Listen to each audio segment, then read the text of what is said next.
Hello, welcome to my channel English with Pooja. Learn English, love English. Today we are going to do two figures of speech, simile and metaphor. Let's get started.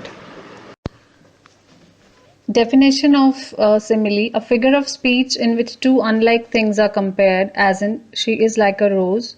The technique of simile is known as a rhetorical analogy as it is a device used for comparison.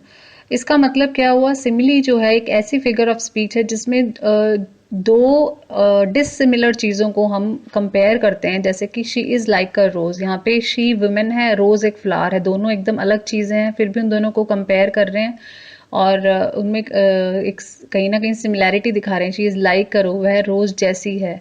तो इस technique को rhetorical analogy कहा जाता है क्योंकि इसको comparison के लिए यूज़ किया जा रहा है. और सबसे इजी जो चीज़ है to identify simile in a piece of writing, आपको पता लगाना है कि सिमिली इस लाइन में है नहीं है, तो आपको या तो लाइक वर्ड मिलेगा या फिर एज वर्ड मिल जाएगा. तो माई मिस्ट्रेस, ये एग्जाम्पल है सोनेट 130 बाय विलियम शेक्सपियर का. My mistress eyes are nothing like the sun, coral is far more red than her lips red. अब ये कह रहा है कि मेरी जो बिलवर्ड है उसकी आईज सन से भी अच्छी हैं, या सन से कंपेयर कर दिया, लाइक आ गया है यहाँ पे, तो यहाँ पे क्या हो गया? सिमिली हो गया. नेक्स्ट एग्जाम्पल है रोमियो एंड जूलियट. ये भी विलियम शेक्सपियर ने लिखा है, ये बहुत फेमस है एज यू नो. तो ये जो दो लाइंस हैं, is love a tender thing, it is too rough, too rude, too boisterous and it pricks like thorn. ये लाइंस रोमियो ने बोली हैं इसके अंदर, जब जूलियट से लव होने से पहले उसकी जो फीलिंग थी, जनरल फीलिंग लव के बारे में, कि वो पूछ रहा है is love a tender thing, कोई इतनी कोई सॉफ्ट इमोशन वाली चीज़. वो कह रहा है नहीं, it is too rough, too rude, मतलब बहुत ही बेकार फीलिंग है, और ये इतनी दुख देने वाली फीलिंग है, ये कैसे चुभती है, जैसे हमें कांटा चुभता है वैसे ही लव से रिलेटेड फीलिंग्स हमें चुभती हैं. तो लाइक यहाँ पे वर्ड आ गया है यहाँ पे, तो आपको पता चल गया कि यहाँ कंपैरिजन किससे हुआ है? थॉर्न से हुआ है, और लाइक सिमिली को रिप्रेजेंट कर रहा है. ये हमने एग्जाम्पल्स देख लिए हैं. Now we'll just discuss the uses of simile. तो पहला यूज़ क्या है? लैंग्वेज को एक तो ज़्यादा क्रिएटिव बना देता है, उसको डिस्क्रिप्टिव बना देता है, और एंटरटेनिंग, थोड़ा सा पढ़ने में मज़ा आता है. Make stronger and more effective description. Description जो है वो बहुत ही स्ट्रॉन्ग और इफेक्टिव लगती है. स्टर अप एसोसिएटेड इमोशंस, एक इमोशन से जो लिंक्ड दूसरे इमोशंस हैं उन सबको मूव करती है. क्रिएट न्यू कनेक्शंस, नई नई चीज़ें, जैसे अब हम यहाँ पे अब लव के बारे में सोचा तो कांटे की याद आ गई, तो नए नए कनेक्शंस जुड़ते हैं. एंड एम्फेसाइज सर्टन कैरेक्टरिस्टिक्स, और कुछ चीज़ों के ऊपर स्ट्रेस दिया जाता है. तो ये सारे हो गए uses. I hope the uses and definition of simile is pretty much clear. Okay, now we'll do metaphor. Metaphor क्या होता है? Definition: a figure of speech used to do comparison without using as or like. This is the main difference between simile and metaphor. Simile के अंदर हमने as or like use करते हैं, metaphor के अंदर हम as or like बिना use किए comparison करते हैं. Latin phrase से लिया गया है जिसका मीनिंग है to carry across. ये क्या करता है? Add color and emphasis.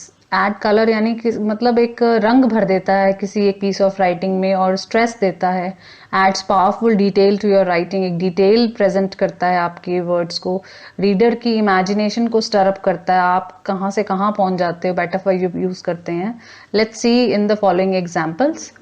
The sun in the west was a drop of burning gold that slid near and nearer the sill of the world. ये लाइंस ली हैं मैंने लॉर्ड ऑफ द फ्लाइज, लिखा था William Golding ने. अब यहाँ पे देखो, सन इन द वेस्ट यानी कि जो सूरज है वो डूब रहा है, तो डूबते टाइम जो उसका जो कलर होता है दैट इज लाइक फायर जैसा कलर होता है, ऑरेंज रेड. तो कह रहा है कैसा था sun? Like a drop of burning gold, जलता हुआ जैसे गोल्ड होता है वैसा कलर था. तो यहाँ पे सन का कंपैरिजन गोल्ड से कर दिया, बर्निंग गोल्ड से, और कहीं भी लाइक और एज का यूज नहीं किया. That slid near and nearer the सिल ऑफ द वर्ल्ड. ये कह रहा है कि वहां पे अब वो डूब रहा है, यानी उस एक बॉर्डर लाइन है, वहां पे नीचे वो जा रहा है. Let's see the next example. But soft what light through yonder window breaks, it is the east and Juliet is the sun. अब ये रोमियो एंड जूलियट से लिया हुआ है.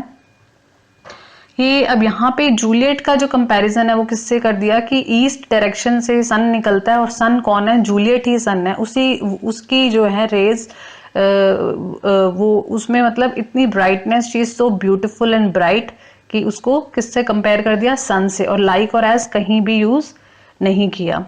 तो this is metaphor and two example. Let's see some more examples. Her mouth was a fountain of delight. It is taken from The Storm, written by Kate Chopin. अब क्या है, उसका mouth क्या है, वॉज अ फाउंड, यानी वो जो बातें करती है इतनी अच्छी हंसी मजाक वाली और खुशी वाली बातें करती है, तो उसके माउथ को कंपेयर कर दिया डिलाइट, एक खुशी के फव्वारे से. तो कहीं लाइक और एज का यूज नहीं किया और मेटाफर हो गया फाउंटेन ऑफ डिलाइट.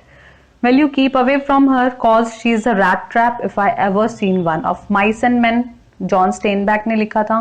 कह रहा है तुम उससे दूर रहो, क्यों, क्योंकि लिए वो क्या है, she is a rat trap. जैसे चूहे को फंसाते हैं तो वैसे ही वो भी एक ट्रैप की तरह है. तो यहाँ पे भी लाइक और एज नहीं यूज किया और मेटाफर है, कंपैरिजन कर दिया. फिर next, as you like it, William Shakespeare से लिया हुआ है. All the world a stage, world क्या है, स्टेज है, यानी वर्ल्ड को कंपेयर कर दिया एक स्टेज से. And all the main and women merely players, और मेन एंड वुमेन क्या है, प्लेयर्स. तो दो मेटाफर आ गए, वर्ल्ड को स्टेज से और मेन एंड वुमेन को प्लेयर्स से कंपेयर कर दिया. तो लाइक और एज का इस्तेमाल भी नहीं किया और कंपैरिजन भी हो गया. तो I and please give it a like, share and subscribe and join me on Facebook, visit my blog and do read my summaries, critical analysis which I've written on my blog. Thank you so much.